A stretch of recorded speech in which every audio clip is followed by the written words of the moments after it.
Bismillahirrahmanirrahim.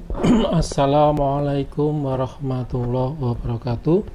Waalaikumsalam warahmatullahi wabarakatuh.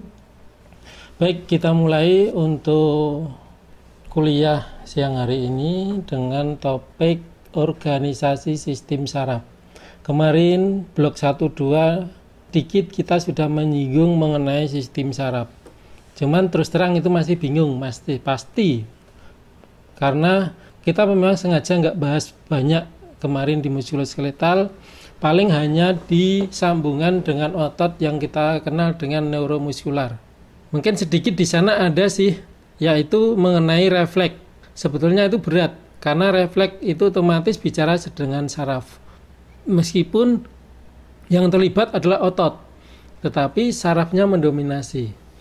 Apa yang saya sampaikan siang ini adalah dasar dari pemahaman tentang sistem saraf, supaya nanti Anda saat belajar, baik itu praktikum, baca sendiri subota, textbook, dan sebagainya, paham, bisa merangkai dan memahami anatomi secara komprehensif. Karena otak itu banyak, medula spinalis banyak, sistem saraf perifer banyak, tapi bagaimana merangkai mereka itu menjadi satu pemahaman, bahwasanya itu menjadi bagian dari sistem saraf yang harus kita pelajari. Oke, saya mulai aja. Jadi apa yang kita pelajari ini nanti mohon dilanjutkan di praktikum. Jadi yang pertama nanti mahasiswa diharapkan paham tentang part of the nervous system, paham tentang bagian-bagian dari sistem saraf. Semuanya, mikroskopis dan makroskopis. Tak kenal maka tak sayang. Jadi kalau kita mempelajari tentang strukturnya, maka kita harus pelajari tentang fungsinya. Masing-masing dari bagian otak secara singkat. Nanti detailnya sambil jalan ada kuliah lain, ada pelajaran lain, dan sebagainya. Bisa Anda pelajari sendiri. Nah, secara organisasi nanti dibagi menjadi berapa otak itu berarti klasifikasi pembagiannya. Nah, berikutnya adalah ada tambahan terminologi anatomi yang kemarin kalau di sistem muskuloskeletal kita banyak terminologi terkait dengan kinesiologi, ada terminologi terkait dengan osteologi dan sebagainya. Nah, di sini ada tambahan terminologi anatomi terkait dengan sistem saraf. Apa sih yang dimaksud dengan sistem saraf? Apa kalau di otak itu ada substantia grisea? Apa itu substantia alba? Jadi grisea itu gray matter, white matter itu substantia alba, nukleus, ganglion, tractus, nervus. Nah, itu semua itu menjadi bagian dari pemahaman awal. Nah, setelah mengetahui ini semua, kita akan pelajari detail bagian dari otak. Jadi, apa sih bedanya dengan yang kita pelajari untuk besok, pertemuan besok, Dok? Pertemuan besok adalah detail. Tapi kalau sekarang adalah keseluruhan dari otak itu terdiri dari komponen apa saja. Kemudian struktur apa saja yang memproteksi supaya otak itu aman di dalam tengkorak. Itu nanti kita pelajari juga di sini.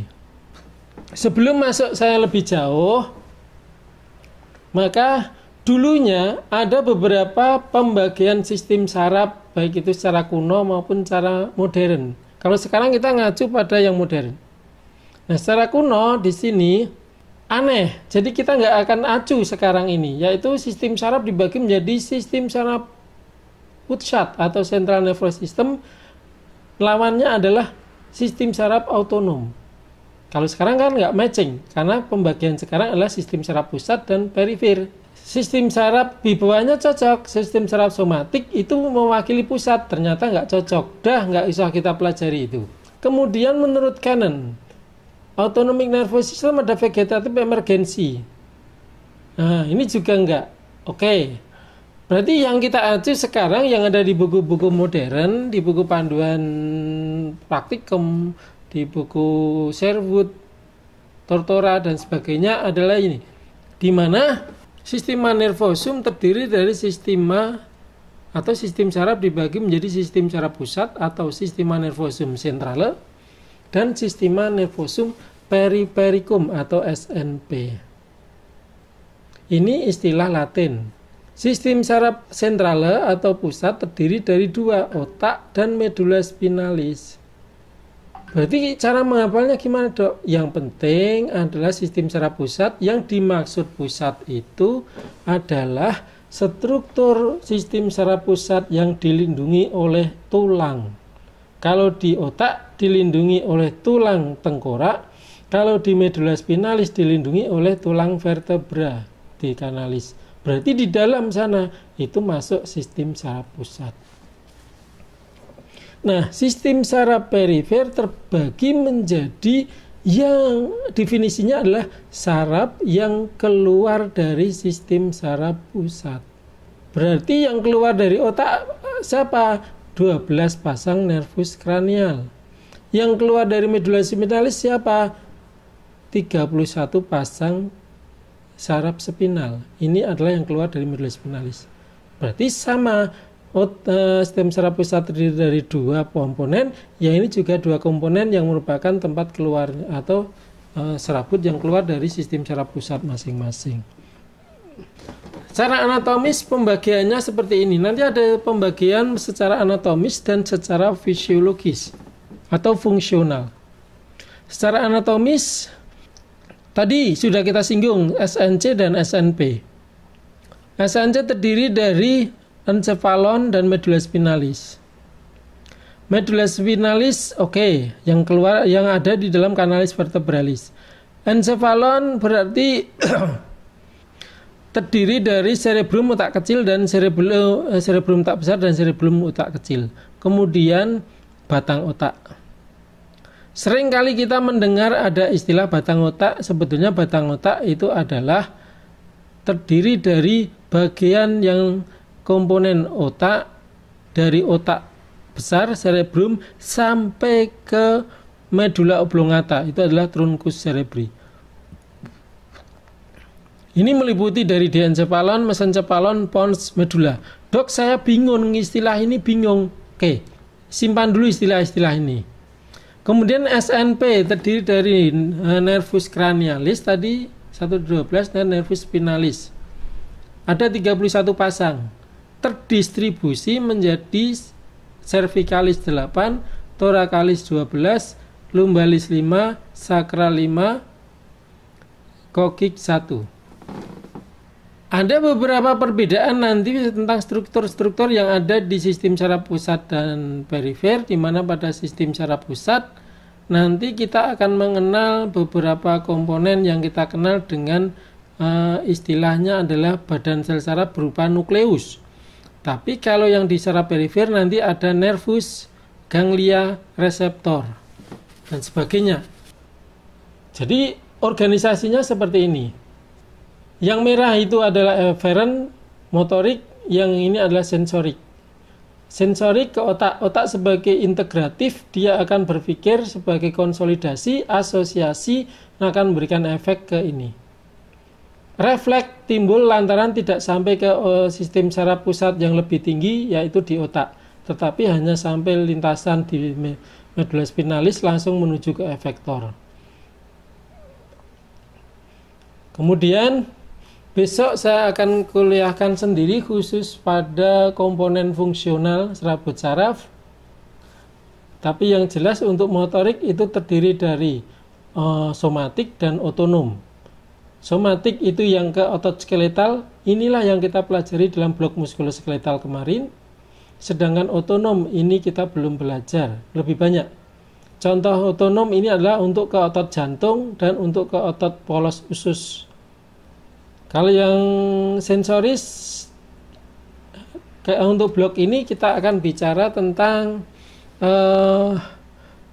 sensoris secara umum, baik itu nyeri, getaran, getaran, kemudian panas, dingin, dan sebagainya. Nah, sensoris yang ini kita pelajari dalam muskuloskeletal kemarin lebih banyak ke proprioseptik, yaitu berupa yang berasal dari otot yang kita kenal, masih ingat, muscle spindle, yang menyebabkan terjadinya regangan untuk thread reflex pada otot. Ini secara fungsional, Dedek, yang kita bagi menjadi sistem saraf somatik dan otonom. Untuk masing-masing dari somatik dan otonom kita bagi menjadi aferen dan eferen. Karena otonom itu ada simpatis dan parasimpatis, maka di sini masing-masing juga memiliki aferen dan eferen. Inilah yang akan kita pelajari pada saat kita belajar komponen fungsional. Jadi saya tidak akan jelaskan rinci di sini. Ya. Yang kita pelajari pada blok 1-2 kemarin itu ini, GSE. General Somatic Efferent, yaitu menuju ke otot rangka.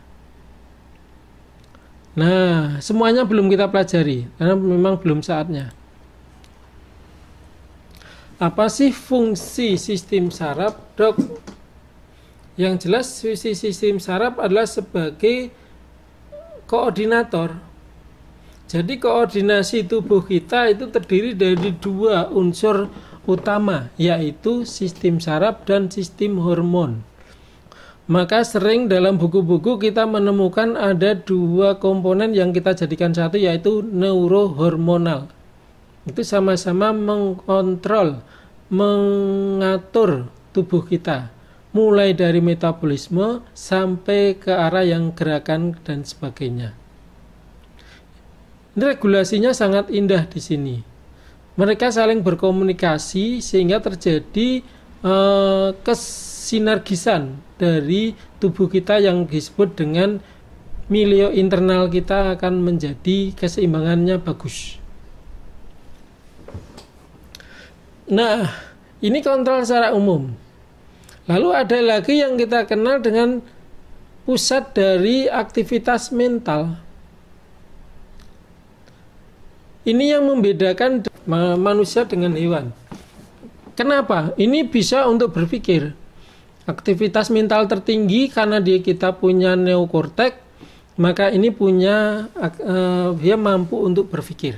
Belajar, kemudian behavior, yaitu perilaku.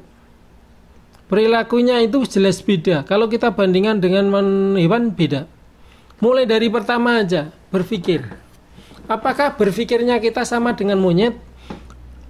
Apakah berpikirnya kita sama dengan anjing? Meskipun dia antara monyet dan anjing, menurut beberapa bukti itu pintar anjing, lomba-lomba dan sebagainya, tapi dia memiliki keterbatasan dalam rangka berpikir. Karena sebetulnya otak manusia itu diberikan kesempurnaan oleh Allah itu dalam rangka untuk berpikir sebenarnya tiada batas. Meskipun hanya sedikit ilmu yang diberikan oleh Gusti Allah. Cuman itu menjadi sinyal kita harus belajar. Jadi berpikirnya manusia itu sebetulnya tanpa batas. Jadi kemajuan teknologi bisa terus. Karena kalau kita lihat apakah komputer itu dengan manusia pinter mana, ya pinter manusia, komputer yang bikin manusia. Jadi apa yang diinginkan itu komputer bisa jalan, tetapi manusia sebetulnya ada yang dia berpikir yang sulit untuk diterapkan dalam komputernya. Itu berarti dia masih lebih tinggi. Learning juga demikian. Siapapun bisa dilatih untuk learning. Sampai tikus hewan coba pun bisa dilatih untuk learning. Ikan zebra untuk penelitian bisa dilatih untuk learning.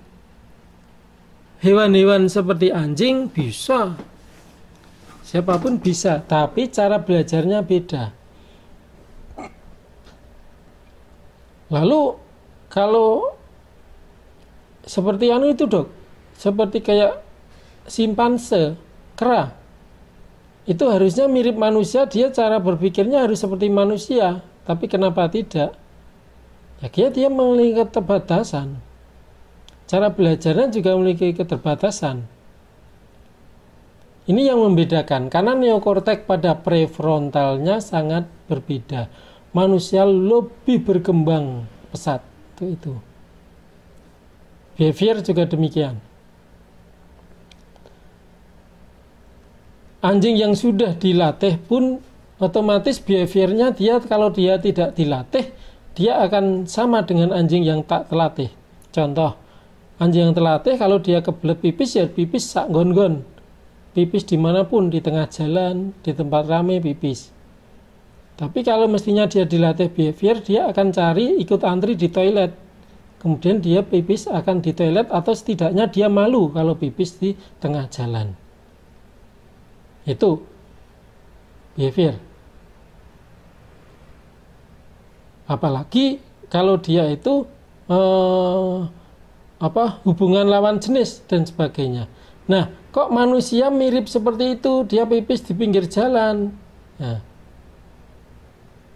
itu berarti dia sebetulnya nggak ada istilah kebelet, tapi dia secara behavior tidak ada etika di learning, di prefrontal, di korteks, neokorteknya dia tidak ada yang membatasi. Artinya dia cuek dalam arti dia tidak ada batasan etika. Itu yang membedakan. Jadi perlu belajar lagi. Nah, sistem saraf itu dulu sudah kita sampaikan. Kan saraf itu kan ada banyak nervusnya, selnya, maka satu dengan sel yang lain itu harus berkomunikasi. Satu sel saraf bisa berkomunikasi dengan ribuan saraf lain. Jadi dia juga bisa menerima ribuan dari saraf lain. Artinya itu komunikasinya kompleks sekali. Nah, karena komunikasi ini kompleks, maka di situ sinapnya tak terbatas. Maka kalau kita runut dari strukturnya, maka dia sistem saraf terdiri dari yang kita kenal dengan satu yang kecil, yang kita kenal dengan neuron. Kalau kita sudah nyebut neuron, berarti itu sebetulnya sudah nyebut sel saraf. Berarti enggak usah kita nyebut sel neuron, karena sel neuron itu sudah masuk nama lain dari sel saraf. Kemudian di otak selain dari neuron juga ada dikenal dengan neuroglia atau sel glia atau sel penyokong yang jumlahnya mungkin berlebih banyak, bisa jadi 10, 20 atau mungkin puluhan kali lipat dari sel sarafnya sendiri. Oke. Nah, mereka saling berkomunikasi yang kita kenal dengan sinapsis. Di dalam sinaps itu ada celah yang dikenal dengan celah sinap atau kemarin kalau kita bicara di blok muskuloskeletal, ini otot, membran otot, ini sel saraf, neuromuscular junction, berarti di sini sama. Di semua saraf juga sama. Oke, berarti ini akan keluar. Di akson terminal ini akan banyak vesikel yang mengandung neurotransmitter. Kemudian neurotransmitter akan dikeluarkan ke celah sinap dan akan menempel pada reseptor dari postsinap. Inilah yang akan nanti menjadi komunikasi dalam sinap untuk meneruskan informasi dari presinap ke postsinap. Kalau ini ada di ganglion, maka kita kenal dengan istilah saraf ini disebut preganglion, saraf ini disebut dengan postganglion. Ada pertanyaan dulu sebelum saya lanjut?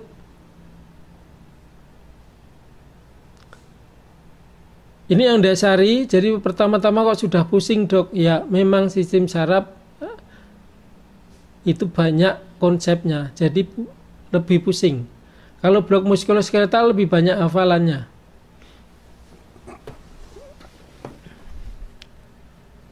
Nggak ada ya?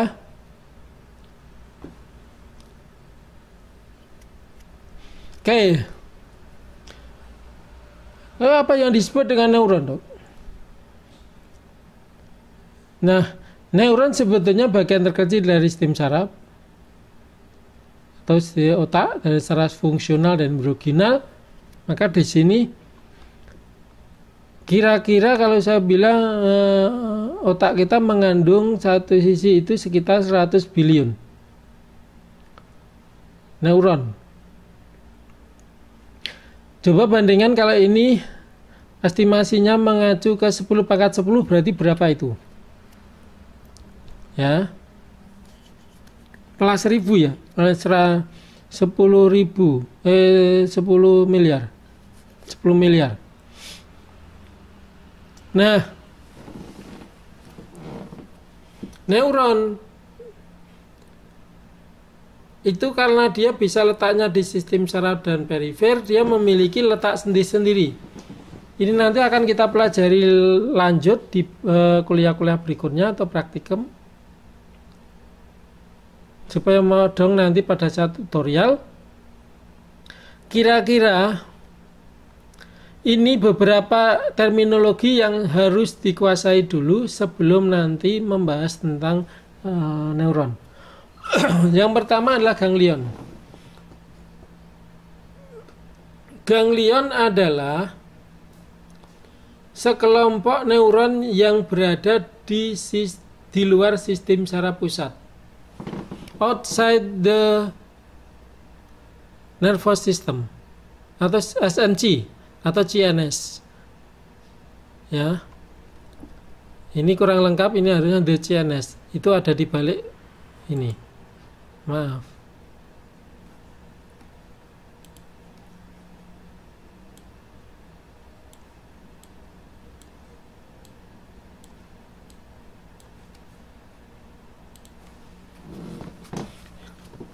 Ya. Ganglion. Masih ingat pada saat muskuloskeletal kemarin saya pernah nyinggung mengenai istilah ganglion radix dorsalis. Maka itu salah satu dari kumpulan badan sel saraf yang berada di luar sistem saraf pusat. Itu ganglion. Lalu nervus, dok. Nervus adalah kumpulan serabut saraf, dalam hal ini adalah kumpulan akson yang berada di luar sistem saraf pusat juga. Kalau kemarin kita nyinggung ada misalnya contoh nervus radialis, nervus medianus, itu adalah nervus, kumpulan akson di luar sistem saraf pusat. Berarti ini nervus ini semua nervus. Nervus ini ganglion, ini nervus. Lalu kalau sistem saraf yang ada di dalam sistem saraf pusat namanya adalah nukleus. Jadi nukleus itu kebalikan dari ganglion. Sama-sama kumpulan badan sel saraf tetapi di dalam sistem saraf pusat. Namanya nukleus. Kalau kumpulan akson di dalam kumpulan akson ya serabut saraf di dalam sistem saraf pusat disebut dengan traktus. Ini lawannya nervus. Contoh adalah traktus opticus. Nanti kalau Anda belajar tentang sistem motorik ada traktus corticospinalis. Ya enggak? Traktus corticobulbaris.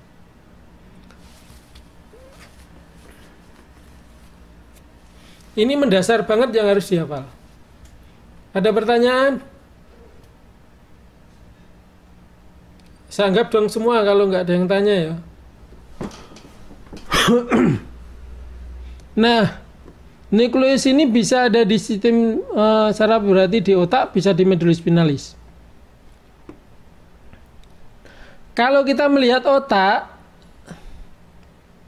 maka terasa kalau nanti praktikum Anda lihat otak, itu di bagian pinggir itu terlihat berwarna lebih tua atau abu-abu. Namanya substantia grisea. Namanya di kortek. korteks cerebri. Di korteks dari otak itu berwarna lebih gelap, substantia grisea. Nah, substantia grisea ini terbentuk warna gelap karena dia berisikan badan sel saraf.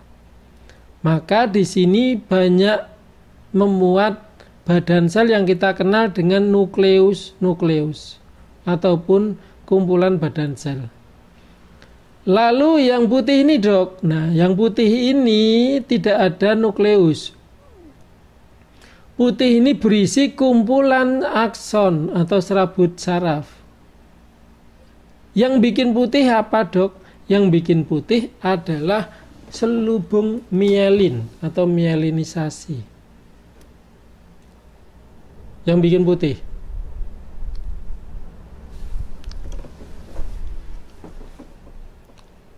Oke,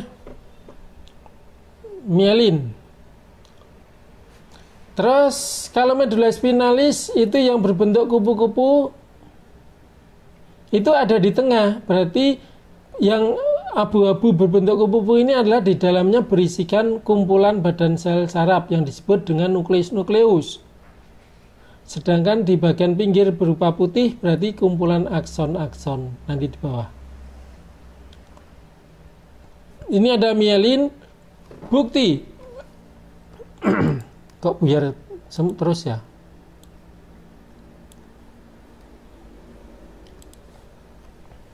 Nah, ini contoh di korteks tadi. Di medula berwarna putih karena adanya di medula ya, substantia alba itu putih karena terdapat mielin dari akson. Sedangkan di korteks substantia grisea berwarna gelap karena di sini terdapat badan sel saraf yang tidak bermielin. Jadi ini warnanya gelap. Sehingga akan membentuk seperti ini.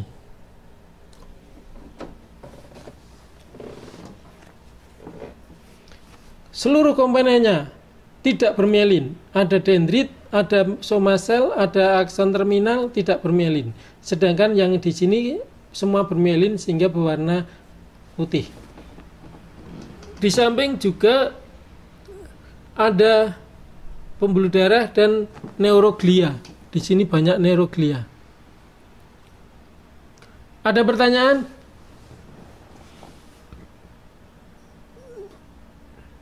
Saya nggak tahu loh, kalian dong nggak? Jadi kalau nggak ada pertanyaan, saya anggap dong.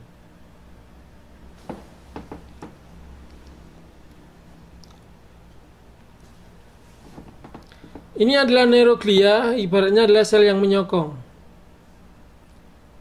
Karena menyokong maka tingkat stabilitas dan cedera dari kerusakan dari saraf itu berkurang karena dia sel supportnya, sel penyokong, sel pelindungnya cukup banyak. Bisa melindungi dalam arti secara mekanik, secara kerusakan, dia juga melindungi dalam secara fungsional. Ini nggak bisa saya jelaskan sekarang karena kita harus tahu konsep besarnya dulu. Ini komponen sistem saraf. Ini yang hijau adalah satu sel saraf. Dia akan bersinap menerima. Karena dari badan sel menuju ke sana arah aliran impuls, maka ini menerima sinyal dari saraf lain. Ini dicontohkan ada sinap. Nah, sinap itu bisa berupa sinap antara akson terminal namanya akson terminal ini, akson dengan dendrit namanya aksodendritik, akson dengan soma sel aksosomatik, dan akson dengan akson disebut dengan aksonik. Itu bisa. Nah, dia juga nanti akan bersinap dengan neuron lain pada bagian dendrit. Jadi komunikasi ini banyak banget yang menyebabkan fungsi dari saraf itu sangat kompleks.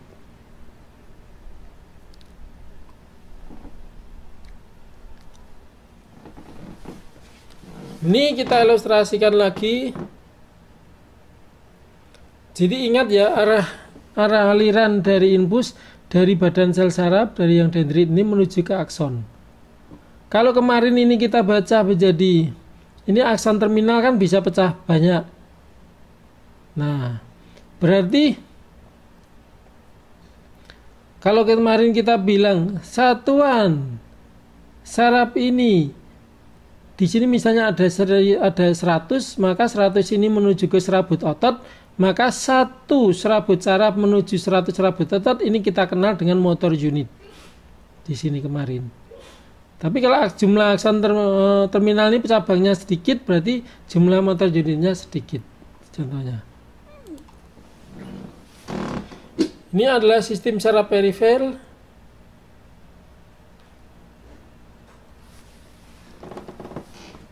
Ini adalah sistem saraf pusat yang keluar dari sistem saraf pusat namanya sistem saraf perifer. Ini yang kita contohkan adalah sistem saraf perifer untuk nervus spinalis. Salah satu sistem saraf perifer itu kita kenal dengan sistem saraf otonom yang keluar dari saraf kranial dan saraf torak, lumbal, sakral nanti akan menginervasi yang namanya otonom. Dia akan mempersarapi organ dalam yang tidak sadar. Ini sistem saraf simpatis parasimpatis besok akan ada kuliah sendiri. Yang jelas ini tidak sadar. Tadi sudah saya jelaskan sistem saraf otonom menginervasi bagian penting dari organ-organ dalam. Otot polos, otot jantung, glandula atau kelenjar ya, dan sebagainya.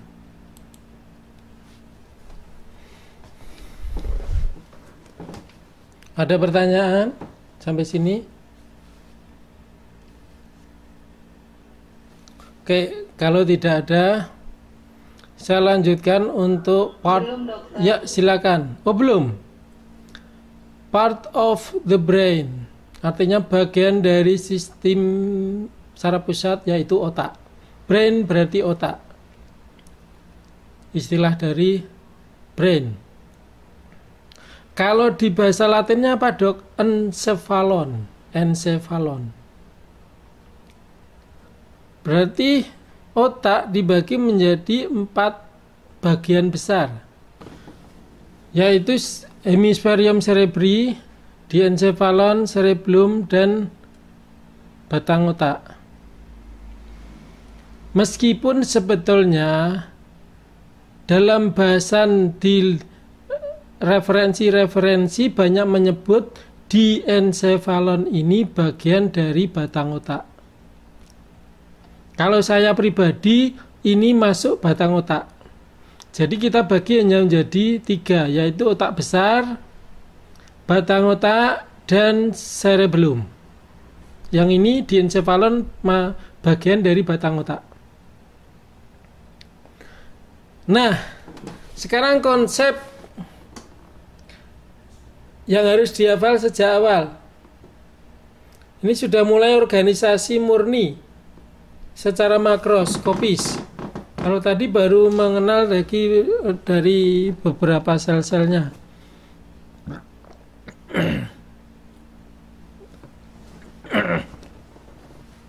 Ini adalah part of the brain, bagian dari sistem saraf, bagian dari otak, berdasarkan embriologisnya. Ini harus hafal dulu. Pada minggu ketiga itu nanti akan muncul 3 gelembung pada tabung neural, yaitu tabung yang pertama akan dikenal dengan prosencephalon. Ini nanti akan menjadi cerebrum atau hemisferium cerebri. Gelembung kedua nanti akan menjadi mesencephalon. Gelembung ketiga akan menjadi rhombencephalon. Nah, yang tidak bergelembung memanjang nanti menjadi medulla spinalis. Jadi otak berasal dari 3 gelembung. Berarti dok saya harus menghafal pokoknya ya nama istilah-istilah nanti yang ada di otak part of the brain-nya tolong tidak lepas dari pembagian ini. Prosencephalon, mesencephalon, rhombencephalon. Nah, prosencephalon atau cerebrum itu dibagi menjadi dua, yaitu telencephalon dan diencephalon. Telencephalon nanti akan menjadi hemisferium cerebri. Hemisferium cerebri tadi ada yang dikenal dengan korteks dan medula, termasuk ganglia basal. Yang diencephalon menjadi epitalamus, talamus, hipotalamus, subtalamus. Yang pakai mus itu nanti jadi bagian diencephalon. Mesencephalon akan menetap bentuknya atau tidak banyak berkembang. Dia terdiri dari tectum dan tegmentum. Tectum di bagian posterior, tegmentum di bagian anterior. Tegmentum itu merupakan area motorik, tectum merupakan area sensorik. Kemudian rhombencephalon itu dibagi menjadi dua, metencephalon dan mielencephalon. Metencephalon menjadi pons dan medula oblongata dalam perkembangannya. Mielencephalon akan menjadi metencephalon pons dan cerebrum ya. Sedangkan mielencephalon akan menjadi medula oblongata. Ini ringkasan yang wajib dihafal dulu. Nanti tolong dicari di atlas mengenai bagian-bagian ini, kemudian fungsionalnya dihafal supaya itu menjadi dasar dari pemahaman secara detail berikutnya.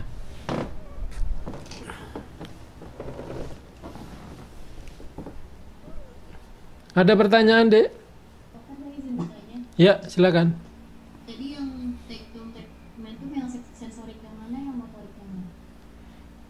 Yang tectum itu di belakang, di mana di sini ada corpora quadrigemina. Di belakang ini berarti dia sensorik. Nanti di otak medulla spinalis dan otak itu dibagi dua. Yang di depan itu lebih banyak itu untuk efferent dari otak menuju ke perifer, yang belakang itu dari perifer ke pusat. Jadi yang ini itu adalah sensorik, yang ini adalah motorik. Oke, ada lagi? Kalau literatur bahasa Inggris, prosencephalon sering kita kenal dengan istilah forebrain. Mesencephalon dikenal dengan midbrain. Bedakan ya midbrain dengan apa itu? Yang batang otak tadi, stem, brain stem. Beda ya, brainstem batang otak, midbrain adalah mesencephalon. Kemudian rhombencephalon itu hindbrain. Kira-kira kalau di ini prosencephalon itu yang warna ini, yang warna pink, apa itu warna krem ya. Kemudian ini yang kremnya itu ada di mesencephalon, kemudian yang ini di rhombencephalon.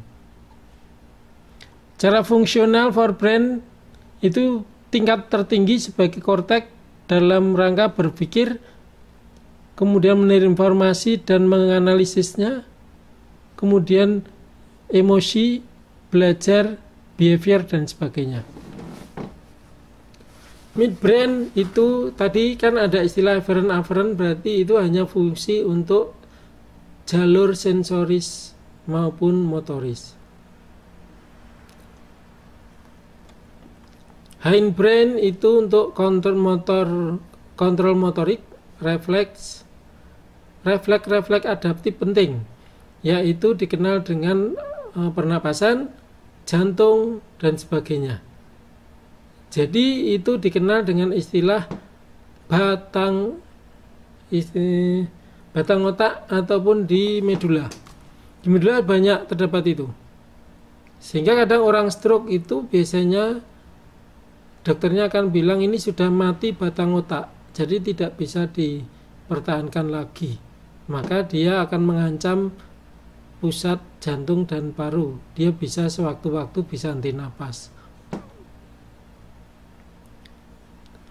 Ini prosencephalon atau forebrain meliputi telencephalon dan diencephalon. Jadi ini semua masih bagian dari prosencephalon. Talamus, hipotalamus, ganglia basal dan sebagainya. Jadi nanti kalau ada pertanyaan berikut di bawah ini masuk bagian prosencephalon kecuali A. Talamus, B. Ganglia basal, C. Hipokampus, D. Limbic system, E. Tegmentum. Maka jawabannya ya enggak masuk tegmentum. Itu contohnya. Ini pembagian biologisnya. Kalau sudah tua juga seperti ini. Ini forebrain, midbrain itu yang di tengah sini aja, kemudian hindbrain yang ada di sini. Talamus, ya, bagian atas dari mesencephalon atau telencephalon bagian bawah. Talamus ini dia berfungsi sebagai relay dari seluruh sensoris. Seluruh sistem sensoris itu relaynya ada di talamus, kecuali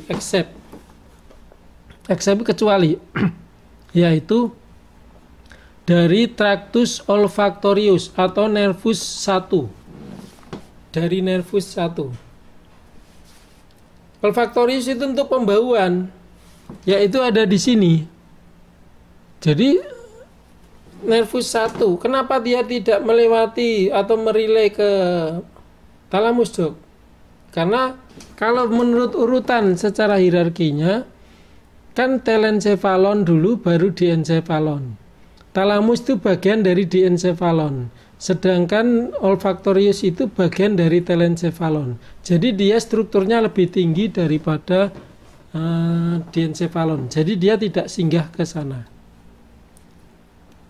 Talamus memiliki nuklei atau kumpulan badan sel saraf yang penting, yaitu misalnya ini AGN, MGN, lateral geniculatum nucleus, itu nucleus geniculatum lateral, nucleus geniculatum medial, nanti ada nucleus nucleus posteromedialis, posterolateraalis dan sebagainya. Ini adalah hipotalamus. Hipotalamus di atas dari glandula pituitari atau hipofisis. Dulu pas di SMA kalian sudah pelajari ini. Yang berfungsi untuk sekresi hormon.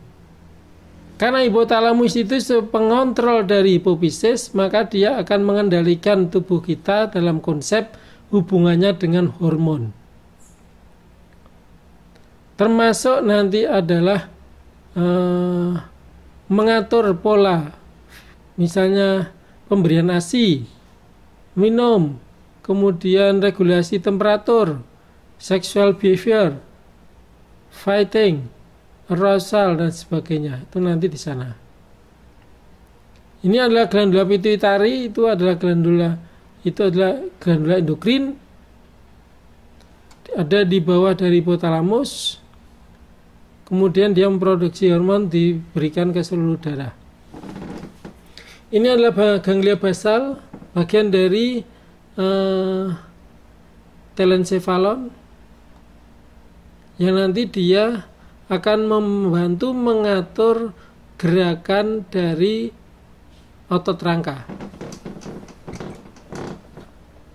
Nanti akan Anda pelajari di skenario berapa ya? Saya lupa kemarin. Yang jelas nanti pada saat membicarakan tentang korteks motorik, salah satunya nanti bicara mengenai tractus piramidal. Satunya lagi tractus extrapyramidalis. Nah, ganglia basal ini masuk dalam kategori pengontrolan gerak, masuk ke tractus extrapyramidalis atau sistem ekstrapiramidal. Ini jalurnya nanti, tapi nggak akan saya pelajari sekarang. Jadi ini contoh dalam konteks ganglia basal terlibat di dalam pengaturan gerakan otot rangka. Nah, ini contoh basal forebrain penting dalam arousal, kemudian kesadaran penuh, atensi. Nanti di sini kalau kekurangan, apabila pada anak akan terjadi kelainan disebut dengan AD dan PD, attention disorder. Ini adalah hipokampus, bagian dari telencephalon yang nantinya dia berfungsi untuk proses pembentukan memori kita. Pernah ada istilah memori jangka pendek, memori jangka panjang, dan sebagainya, itu ada di hipokampus ini. Ini limbic system. Ini penting kaitannya untuk behavior yang meliputi motivasi, emosional. Apapun nanti yang terkaitkan dengan emosi, baik positif maupun negatif di sini, di sistem limbik. Ada pertanyaan? Oke. Nah, di dalam otak itu terdapat rongga sebagai saluran yang menghubungkan sampai ke kanalis sentralis pada medula spinalis. Karena di embriologisnya ada 3 gelembung, maka tiap gelembung itu sebetulnya memiliki pelebaran dari kanalisnya. Di mana pada forebrain atau pada prosencephalon, pelebaran dari kanalis nanti akan membentuk yang kita kenal dengan ventriculus lateral atau rongga gua. Nanti akan juga terbentuk ventriculus tertius. Kemudian akan terbentuk ventriculus quartus dan dia kanalis sentralis. Ini berisi cairan cerebrospinal. Fungsinya apa, Dok? Fungsinya adalah absorber. Artinya di samping pelumas dia juga sebagai tempat otak itu mengapung di dalam tengkorak. Sehingga dia tahan terhadap benturan, dia dalam posisi yang dia akan terlindung dengan baik. Oke. Di samping dia juga memiliki fungsi yang lain. Ini contoh korteks. Kalau yang ini saya contohkan, ini korteks pada tikus ya ini. Enggak, bukan tikus ini anjing atau apa. Artinya ini ada lebih lekit-lekitnya lebih banyak. Ini pada manusia. Ini adalah rongga tadi yang dikenal dengan ventriculus. Ini pada korteks, di mana badan sel sarafnya itu tidak bermelin sehingga berwarna abu-abu. Nah, otak kita terdiri dari beberapa lobus sebagai pembagian dari fungsional. Yang kuning ini adalah lobus frontalis. Ini adalah lobus parietalis. Lobus frontalis penting untuk motorik. Lobus parietalis penting untuk sensoris. Ya. Ini adalah lobus temporalis untuk mendengar, occipitalis ini untuk penglihatan. Ini kemarin yang sudah saya tunjukkan pada blok 1, 2 terkait dengan homunculus. Jadi ada homunculus sensorik, homunculus motorik, seiring dengan di sini ada beberapa saraf yang akan luasannya membentuk dominansi dari bagian tubuh. Misalnya, kalau dia itu kakinya yang besar, kemudian tangan yang besar dan sebagainya sesuai dengan daerah motorik atau sensoriknya. Oke, ini tadi sudah. Oke, ini mungkin lebih detail. Dimana ini adalah prefrontal, area motorik atau area untuk actionnya terkait dengan fungsi-fungsi berpikir yang maju dari manusia. Terus ini adalah area motorik, ini sulcus centralis, ini area sensoris, ini juga sensoris tetapi dia asosiasi sensoris. Kemudian ini adalah temporalis superior untuk telinga, kemudian ini untuk sensorisnya, kemudian yang ini untuk motoris untuk otot rangka, yang ungu di belakang adalah untuk penglihatan, yang kecil ini adalah untuk pembauan. Ini beberapa area yang penting dari otak terkait dengan fungsinya. Ini adalah area auditorik untuk pendengaran, ini batang otak. Ini adalah area untuk penglihatan.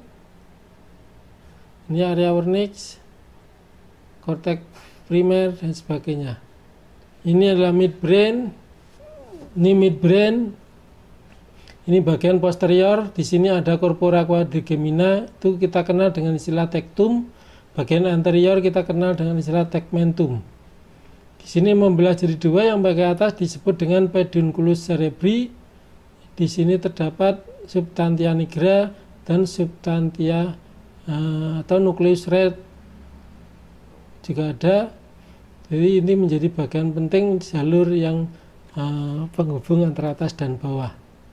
Ini adalah pons, ini adalah medulla oblongata. Ini medulla oblongata. Pentingnya dia tempat keluar-keluar dari rambut saraf perifer yang berupa nervus cranialis. Dia berasal dari sistem saraf pusat. Ini adalah diencephalon. Ini adalah batang otak, pons, cerebellum. Ini adalah medulla oblongata. Ini medulla spinalis. Ini tadi sudah saya singgung mengenai limbic system. Untuk emosional atau marah, ini adalah sistema reticularis. Fungsinya adalah untuk kesadaran. Kenapa orang itu bisa tidak sadar dalam waktu bertahun-tahun, mungkin 1 tahun atau lebih? Karena di sini mengalami gangguan sehingga saraf sensoris tidak bisa diteruskan menuju ke korteks cerebri. Selama ini tidak diteruskan ke korteks cerebri, maka di sini akan terjadi tidak siagaan, atau dia istilahnya apa ya? Dia koma sampai tingkat yang paling berat. Oke, ini medulla, ini pons. Itu untuk kontrol motorik, arousal, kesadaran. Midbrain, ini ada colliculus superior, colliculus inferior, substantia nigra dan sebagainya. Ini batang otak. Jadi agak sedikit beda dengan yang referensi yang di depan. Kalau referensi depan tadi itu batang otak itu hanya bagian batasnya sampai ke mesencephalon, yang ada 4 ini namanya corpora quadrigemina. Tapi talamus ini nggak masuk. Tetapi saya tadi sudah bilang, saya sendiri lebih ini adalah masuk. Jadi bagian diencephalon ini masuk batang otak. Oke, ada pertanyaan? Jadi Dokter, ya. maaf, boleh diulangi lagi nggak ya dok yang reticular formation? Oke. Nah, di saya tadi kurang jelas. Reticular formation itu dari yang satu bagian disebut dengan RAS. Sebetulnya paling tepat adalah ARAS, Ascending Reticular Activating System. Namanya adalah Activating System. Di sini yang biru ini berasal dari semua sensoris. Ada nyeri, ada rabaan, temperatur dan sebagainya. Dalam rangka dia itu menuju ke atas, dia singgah dulu ke ARAS, ke RAS. Semua sensoris akan singgah di sana. Baru nanti di sana akan aktif dan menuju ke otak. Sebagai contoh begini. Kalau Anda ditusuk jarum lengan bagian belakang, kira-kira tiap orang itu berbeda enggak responnya? Ada yang ditusuk langsung dia bilang, "Fuck." Jadi ada yang gitu. Ada yang ditusuk biasa aja. Siapa nusuk aku mau. Nah, ada yang bilang gitu. Ada yang ditusuk meneng wae. Ditusuk sampai meneng wae. Nah, beda-beda. Itu tergantung dari ini. Berarti kayak orang koma itu ditusuk, ya misalnya dia ditusuk, ya dia akan diam aja. Kenapa? Karena di sini dia tidak meneruskan ke koma itu karena ininya keputus. Informasi yang dari ras tidak bisa ke otak. Jadi dia selama otak itu tidak mendapatkan informasi dari sini, dia diem, artinya dia tidur atau koma. Paham ya? Itu kenapa? Kalau di sini adalah pusat jantungnya itu masih jalan bagus, pusat parunya jalan bagus, maka dia tetap tensinya normal, jantungnya nggak apa-apa. Cuman dia nggak sadar, koma lama. Itu bisa terjadi lantaran ini. Jadi dalam menanggapi sesuatu itu kita berbeda-beda. Misalnya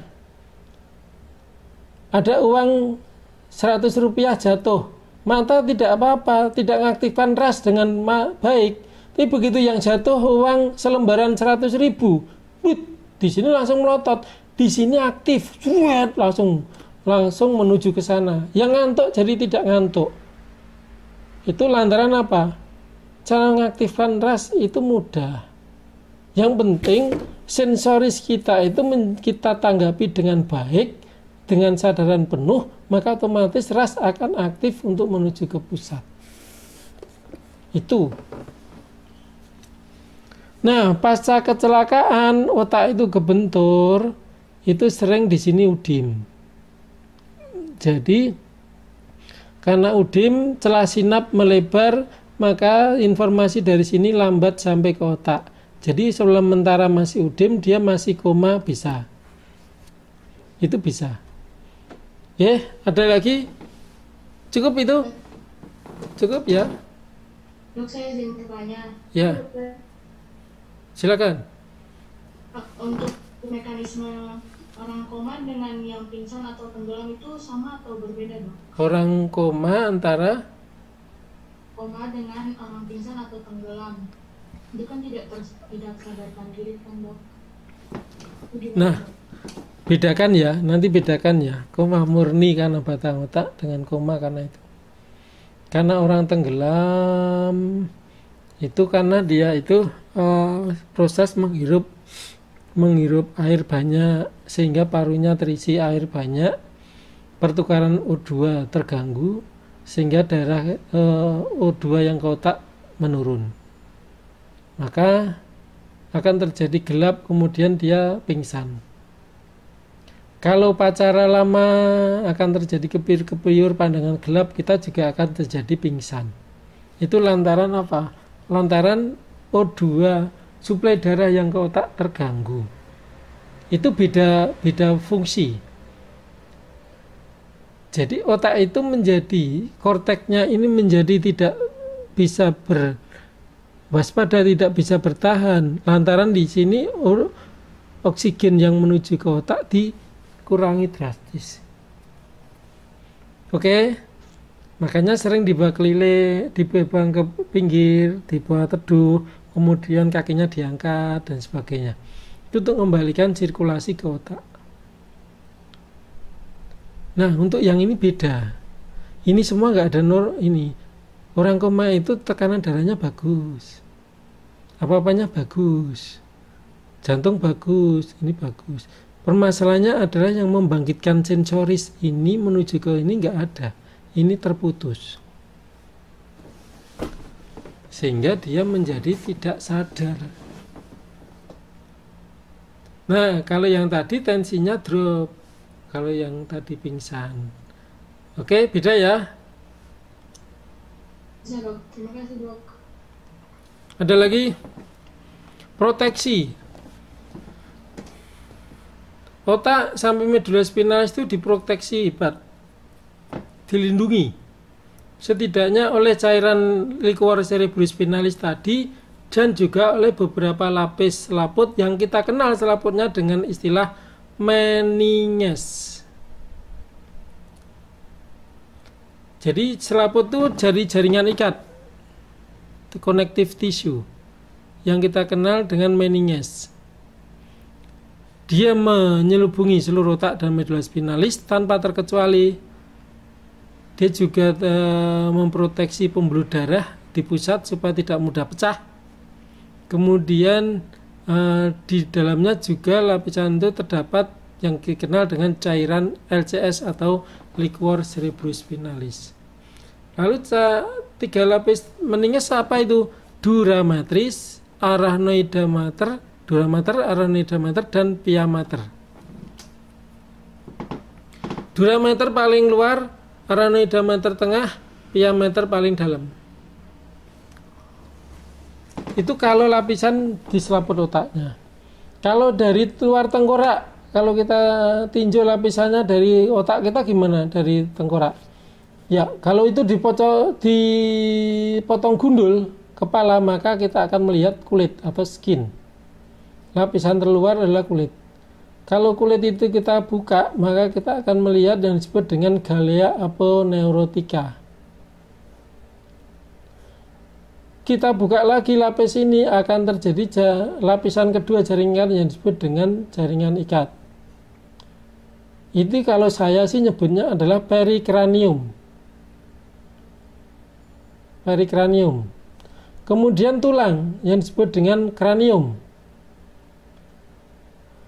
Nah, sebelum ini ada jaringan ikat di dalam tulang lagi. Ini harusnya ada satu lagi yang disebut dengan endokranium. Endosteum. Boleh nggak di sini saya sebut dengan perikranium atau periosteum? Boleh. Kalau di sini nanti dalamnya endosteum. Baru dari endosteum nanti ada selaput yang dikenal dengan, ini tebel kuat banget, yang dikenal dengan dura mater. Ini selaput otak paling luar. Kemudian di dalamnya terdapat selaput lagi otak itu, disebut arachnoida mater. Jadi kalau masih tertutup arachnoida mater, sulcus-sulcus ini belum terlihat. Begitu disingkap dari arachnoida mater, disinilah otak itu ada sulcus, ada gyrus. Gyrus itu adalah yang bagian nonjol ini. Bagian yang nonjol ini disebut gyrus, bagian yang cekung ini disebut dengan sulcus. Jadi otak terdiri dari sulcus dan gyrus. Ini terlapisi satu lapis tipis yang kita kenal dengan pia mater. Jadi pia mater itu melapisi otak langsung paling dalam, dan dia mengikuti kontur otak atau meliputi hanya naik turunnya lembah ini. Bagaimana kalau meninges di medula spinalis? Sama, meninges di medula spinalis juga terdiri dari 3, yaitu dura mater, pia mater, dan arachnoida mater. Ini medula spinalis tadi, nervus spinalis yang keluar.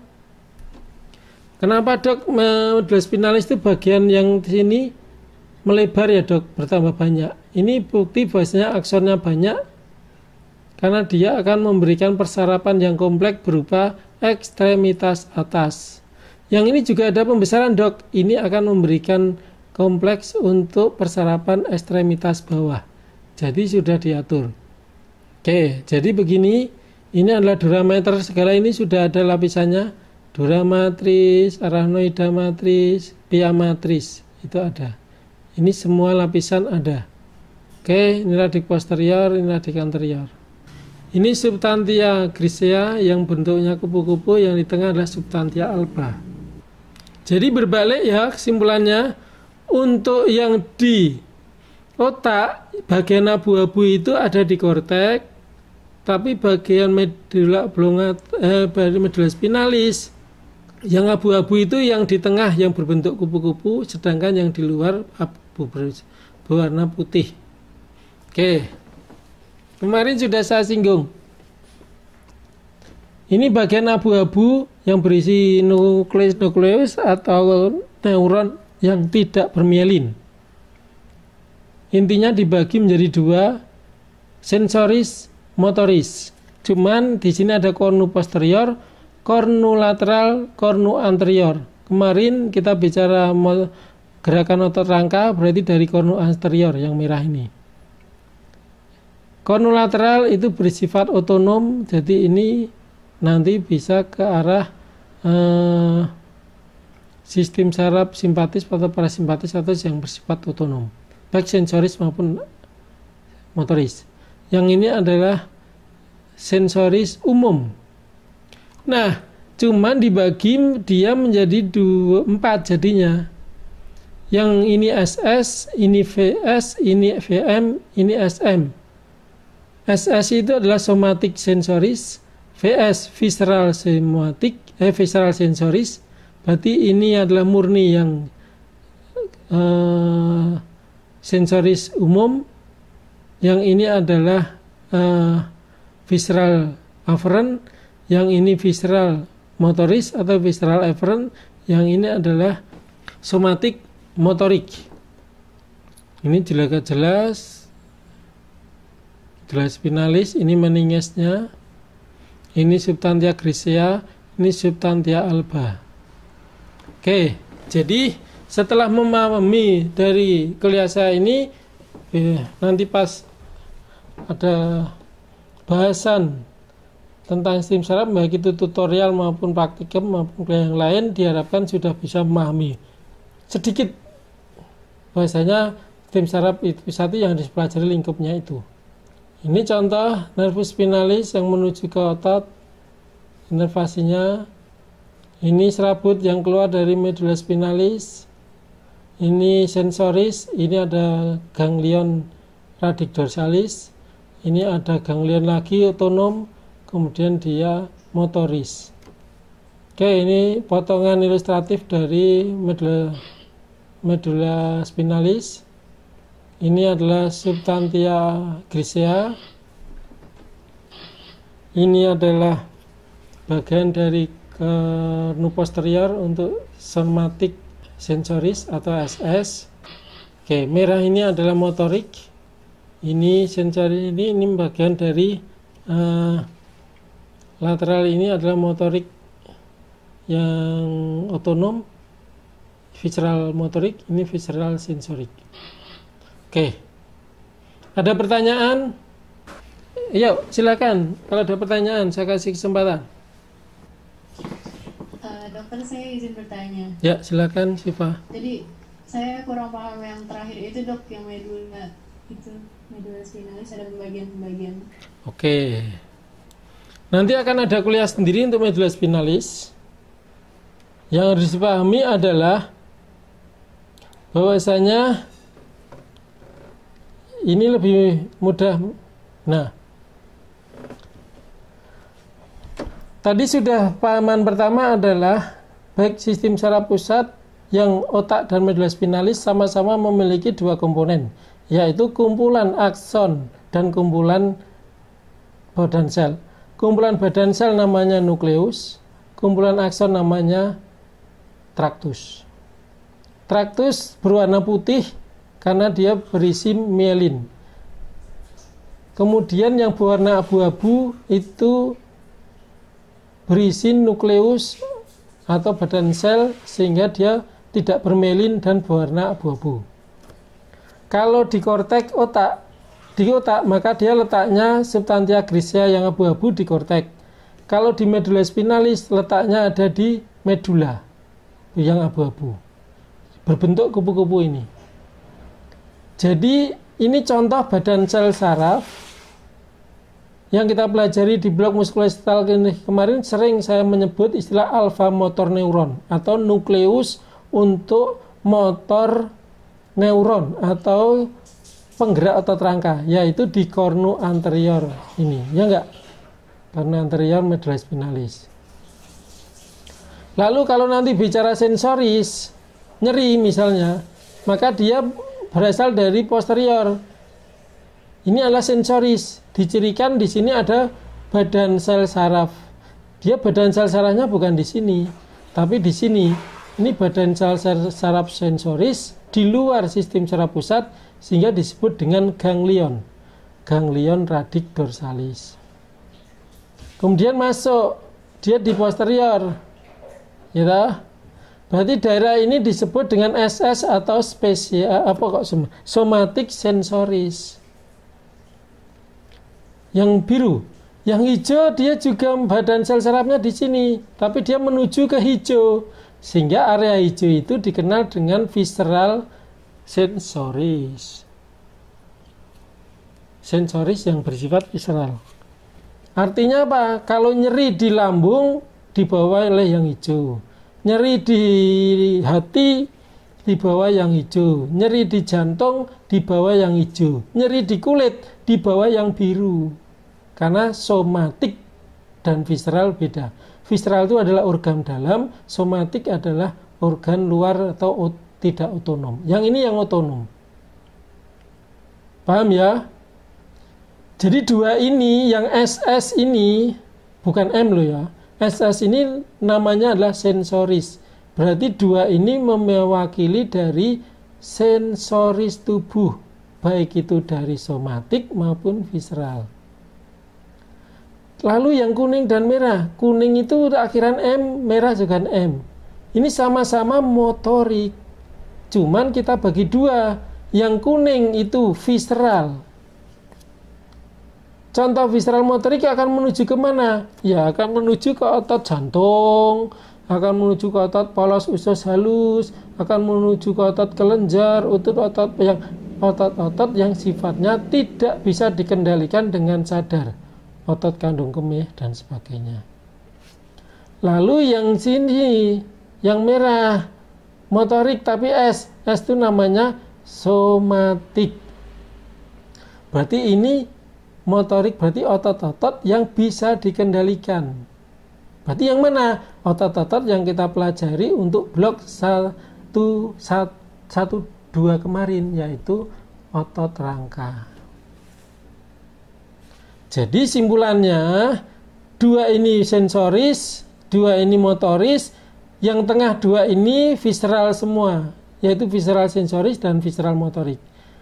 Jadi ini sering kita kenal dengan istilah kornolateral. Sehingga pusat otonom tubuh kita ya ada di kornolateral ini.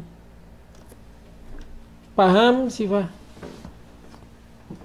Ya, Dok. Terima kasih, Oke. Dokter. Kalau nggak paham nanti akan kita pahamkan di berikutnya. Jadi setelah Anda sedikit-sedikit baca, nanti supaya nanti paham, nanti terus kita akan upgrade untuk blok berikutnya. Karena ini neurosensori, maka diharapkan nanti selama blok ini Anda bisa menghafal, bisa mengetahui tentang sistem saraf secara baik. Ada lagi pertanyaan? Kalau tidak, saya cukupkan sekian ya. Itu terima kasih, mari kita akhiri dengan baca Alhamdulillah. Alhamdulillah. Oke, dari saya cukup sekian. Sekali lagi, saya undur diri. Assalamualaikum warahmatullahi wabarakatuh.